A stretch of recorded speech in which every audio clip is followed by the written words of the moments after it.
My name is Daniel. That day, I was about to kiss my wife, but the thugs next to us smiled maliciously and took a picture of the moment. They took more than one picture. When I found out, I immediately stopped them, saying that it was a private moment between my wife and me, and asked them to delete the pictures. Unexpectedly, the thugs refused. I walked over to ask for an explanation, but as soon as I approached, the thug provocatively posted it on social media. My wife told me not to stoop to their level. I just glared at them angrily. Is there a tough guy in there, Dan? I knew my wife wanted me to retaliate, but I ultimately held back, because I had my own reasons. My wife must have been utterly disappointed in me. After returning home, I kept rinsing my body with cold water, hoping to calm myself down through this method. But when I lay down on the bed, the humiliating scene from earlier kept replaying in my mind. The next day, my wife vented all her frustration on the punching bag and accidentally landed a punch on the club owner, Nikki's face. Surprisingly, Nikki didn't get angry, but instead listened to her. My wife naturally poured out all her grievances. She said I was a family-oriented man who doted on her and our 3 children, but she felt trapped in a quagmire. She believed I couldn't bring more joy into her life and criticized my performance last night as cowardly. However, she didn't know how ruthless I was before we got married.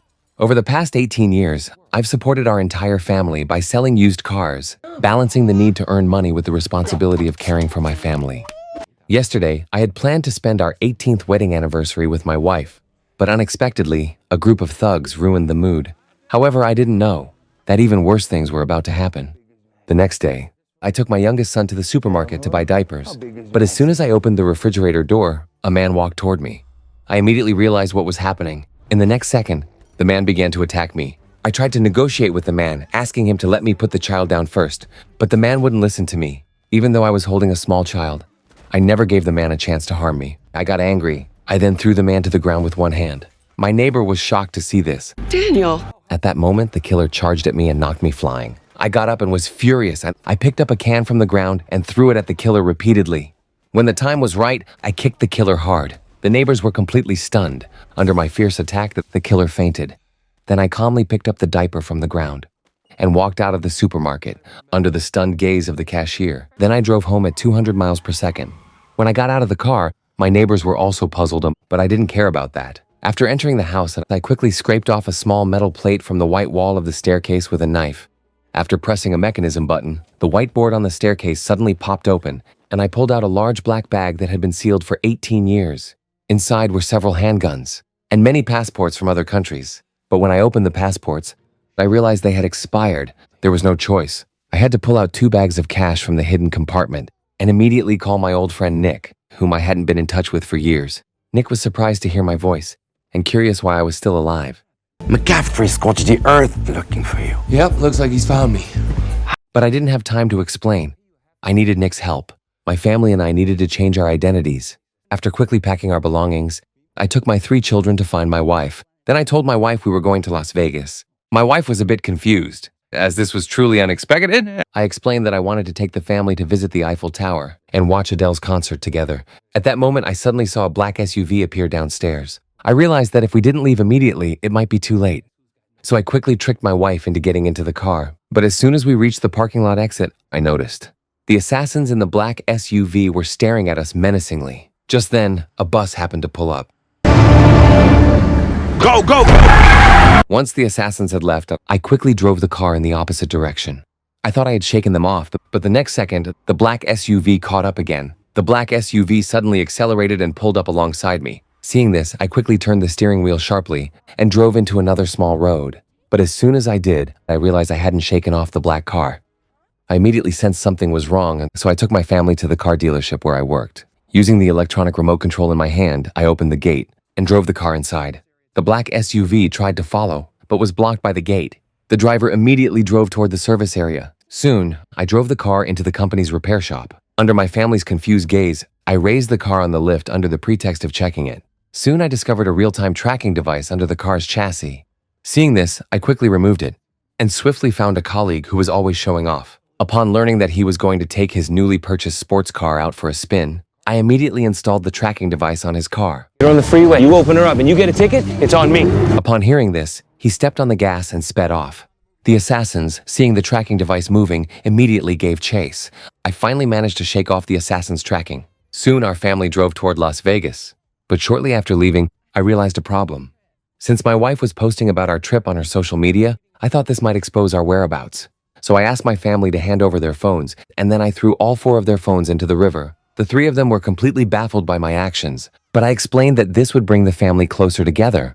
Although they were dissatisfied with this explanation, we were still incredibly happy and started rapping Grabs a hold of me tight, flow like a harpoon. joyfully, and it seems that losing their phones didn't affect their mood at all.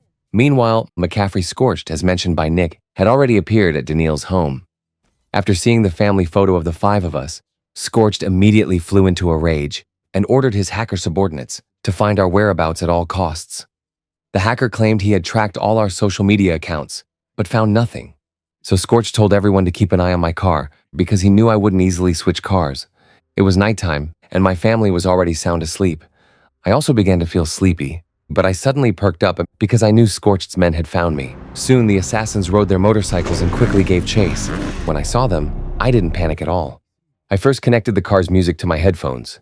Then I pulled out my pistol and attached a silencer. After I turned up the volume on my headphones, the assassins caught up to me. At that moment, I seized the opportunity, raised my hand and fired. The assassin was hit and fell to the ground. My younger son clapped his hands in excitement. At that moment, one of the assassins had already reached my side. The assassin was about to fire, but I pulled him off the motorcycle. In the struggle, the killer knocked my gun out of my hand. At this point, my son saw what was happening and quickly handed me a baby bottle. I took the baby bottle and shoved it into my helmet. Soon, the last killer caught up with me. I saw this and crashed into him. The killer lost his balance. My wife was awakened by the loud noise. There's a little bit of a pothole there. I then drove into a small town and found a hotel to stay in. No matter how close we were to Las Vegas, I couldn't break this 18-year-old habit. Because today was Thursday, the next scene was quite brutal, so I decided to bear it alone. Nourished by love, my wife's face was filled with a happy smile.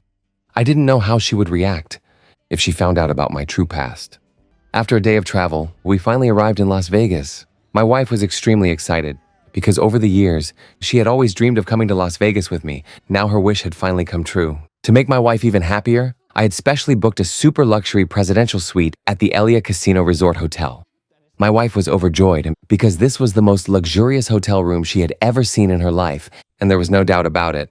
While my wife was still immersed in her joy, I had already quietly gone downstairs and found my good friend Nick.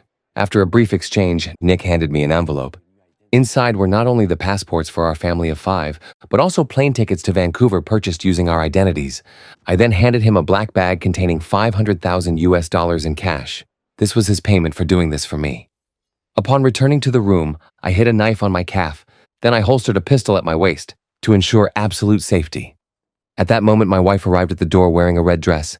In such a luxurious place, she naturally wanted to dress appropriately. Before leaving, I repeatedly urged her to take good care of our younger brother and under no circumstances leave this suite. But as soon as we stepped out the door, they came out to play happily. By then, we had already arrived at the restaurant and were enjoying a candlelit dinner. However, before eating, I decided to confess everything to my wife. What I was saying. Voulez-vous de poivre? Je ne veux pas de poivre. She was puzzled that I could speak French. You speak French too?